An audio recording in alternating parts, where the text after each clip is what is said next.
Dahil pa rin sa epekto ng bagyo, nagsuspindi na ng klase ang ilang lokal na pamahalaan dulot ng masamang panahon. Alamin kung saan ang mga yan sa report ni Gerard de la Peña. Dahil sa maulang panahon at baha, nagdeklara na ng class suspension ng ilang lokal na pamahalaan sa bansa. Walang pasok sa lahat ng antas sa pampubliko at pribadong paaralan sa mga probinsya ng Abra, Batanes, Ilocos Sur, Ilocos Norte at La Union. Gayon din sa ilang bayan sa Pangasinan gaya ng Alcala, Asingan, Bani at Bayambang. Gayon din sa Binmaley, Calasiao, Dagupan City at Malasigi. Pati na rin sa Manawag, mga Tarem, Mapandan at Rosales. Lahat ng antas din ang walang pasok sa San Fabian, San Jacinto, San Quintin, Santo Tomas at Urdaneta City.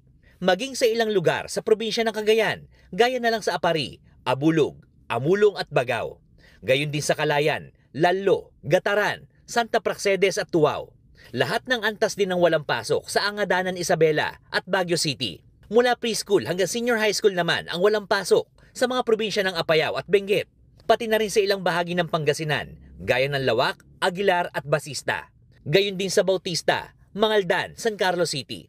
Mula preschool hanggang senior high school din ang walang pasok sa ilang lugar sa Cagayan, gaya ng Alacapan, Claveria, Enrile, Sanchez Mira, Santo Niño at Tuguegarao City. Nagbabalita mula sa Frontline, Gerard de la Peña, News 5.